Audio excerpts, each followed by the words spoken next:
साहब, हमारे कैंपस की जान, हमारे उस्ताद साहब,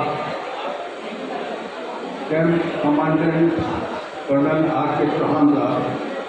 देखिए, कर्नल चौहान साहब को देखकर जो अपने अंदर का हमारे फौजी हमेशा जिंदा है, लेकिन इनको देखकर जागरूक हो गया।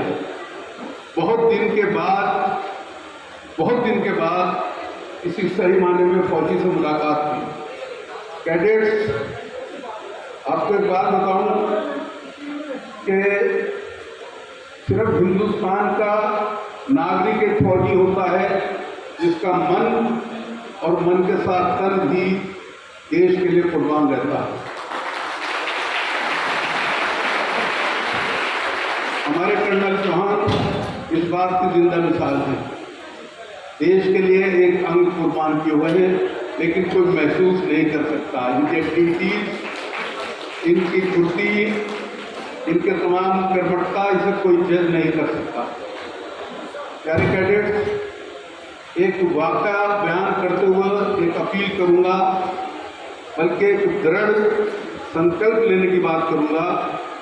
सन 1962 में जब चीन की लड़ाई हुई थी 20 अक्टूबर को, तो जोश था हमारे जवानों में। जिस भी जवान से बात करो, क्या करेगा, फौज में जाऊंगा। जिससे भी बात करो, फौज में जाऊंगा। वो माहौल हमारे यहाँ बना हुआ था। कॉलेज में HR इंटर कॉलेज में ACC होती थी, तो ACC की ट्रेनिंग में और जान पड़ गई थी। सन 1962 में हमारे यहाँ होमगार्ड की ट्रेनिंग शुरू हुई और हर घर से एक आदमी को ट्रेनिंग होना जरूरी था। वो कोतवाल थे हमारे यहाँ रामस्वरूप शर्मा, बड़ा खतरनाक कोतवाल। वो ट्रेनिंग, बड़ी सख्त ट्रेनिंग देते थे, जो सही मायने में होना चाहिए। तो हमारे अपने जानकार, अपने इलाके का एक रोज फौजी मिला। हमने पूछा, भाई तुम यहाँ घूम रहे हो, तुम्हें तो फ्रंट को होना चाहिए था। तो उसने बड़े बेहदाई के साथ ये कहा कि जब वारंट इशू हो रहे थे और मूवमेंट ऑर्डर मेरे लिए आया, तो मैंने साबुन पी लिया। समझ दो, साबुन पी लिया, मुझे चेहरा लगा, लूज मोशन हो गए, तो मैं हॉस्पिटलाइज, बड़ी तकलीफ हुई। उसके बाद अपने मन में बात आई, क्योंकि HR में NCC भी शुरू हुई, ACC पहले से थी, होमगार्ड ट्रेनिंग होती थी। तो एक बात आई समझ में कि जो जवान हमारा बोल रहा है कि मुझे फौज में जाना है, मुझे फौज में जाना है, लेकिन ऐसा ना हो कि इनमें से कोई जाकर साबुन पिए। तो आप यकीन करो कैडेट्स, हमने वो सब ट्रेनिंग दी। यहाँ पे कई लोग गवाह हैं हमारे मौजूद हैं। वो सब ट्रेनिंग दी तो हमारा कुमाऊं रेजिमेंट मेरा अटैचमेंट था और गढ़वाल राइफल से अटैचमेंट था, 19 पंजाब रेजिमेंट से अटैचमेंट था। वो कहते थे, अफसर इनकी जान लेगा। मैंने कहा जान नहीं, इनको जीना सिखा रहा हूँ। कैडेट्स, तुम में से भी बहुत से होंगे और मैं कहता हूँ सभी होने चाहिए कि जो कहें हमें आर्मी ज्वाइन करनी है। लेकिन ये जो NCC की ट्रेनिंग कर रहे हो, ये एक ऐसा प्लेटफार्म है जो आपको ये बताएगा कि किस रूप की मिलिट्री होती है, फौज का क्या रूप होता है, ये आपको बताएगा। और आप अपने को फौज के लिए पूरी तरह तैयार करेंगे और वो वक्त बताना खासा नहीं आएगा कि कभी फ्रंट पे जाना पड़ा तो आप जो है साबुन किए। एक फौजी की शान बताता हूँ।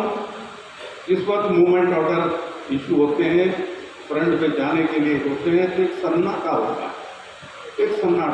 लेकिन जिस वक्त मूव करते हैं, तो जो तुमने पेश किया रिक्रिएशन यहाँ पर, जो यहाँ पर तुमने गीत लोकगीत पेश किए, वो फौजी पर होता है। जिस वक्त फ्रंट पे लड़ने के लिए जाता है तो वो गाना गाता हुआ जाता है।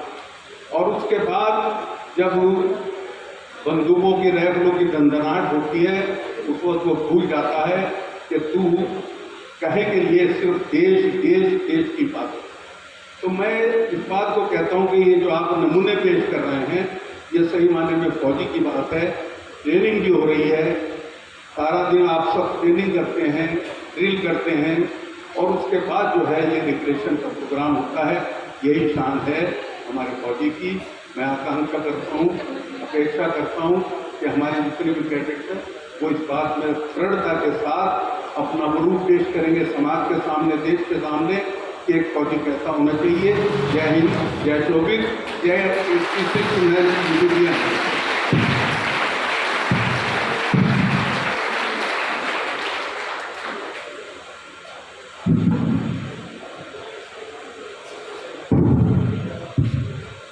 Now, I request audience to stand up their respective places for NCC song.